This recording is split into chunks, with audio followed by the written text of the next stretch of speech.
Par valsts mēroga problēmu kļuvusi meliorācijas sistēma atjaunošana un sakārtošana. Padomju gados izveidotā vienotā meliorācijas sistēma vairs nedarbojas. Pēc zemes reformas izveidojusies situācija, kad vienas meliorācijas sistēmas ietveros ir daudz zemi īpašnieki, kuriem būtu jāvienojas par tās uzturēšanu, un to pat nosaka likums. Taču, diemžēl, praksē tas nedarbojas. Rezultātā lielas zemes platības kļūst neauglīgas un pārpurvojas.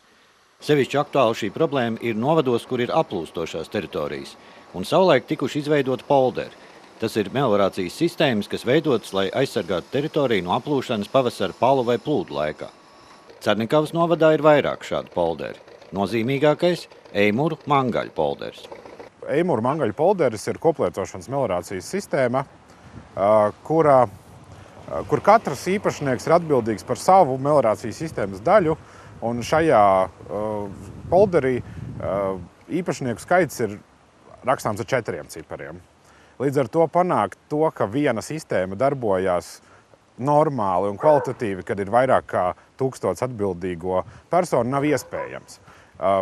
Un šobrīd to regulē meliorācijas likums un no viņa izrietošie ministra kabineta noteikumi, bet Cernikavas novada pašvaldība saprotot, ka nav iespējams organizēt normālu sistēmas darbību, ierosināja grozījumu meliorācijas likumā, un pēc garām diskusijām, kā kompromisa variants, tapa jauns jēdziens pašvaldības nozīmes meliorācijas sistēma, kur tālāk jau sistēmas uzturēšanu, kārtību, kā tas notiek, nosaka pašvaldība jau pēc šiem īpašiem apstākļiem, kādi ir uz vietas. Respektīvi, pieņemot saistošos noteikumus, nosaka kārtību, kā soli pa solim šo sistēmu varētu turpmāk uzturēt. Piesaistot Eiropas līdzekļus, jau pagājušo gadu uzsākt Eimuru mangaļu polderu sūkņu stacijas rekonstrukciju.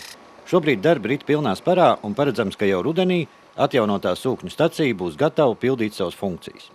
Sūkņu stacijas rekonstrukcijas darba laikā tiks nomainīti esošie sūkņi, veikta sūkņu stacijas fasādes un jumta nomaiņa, veikta spiedvadu nomaiņa, tiks pārtīrīts krājbaseins.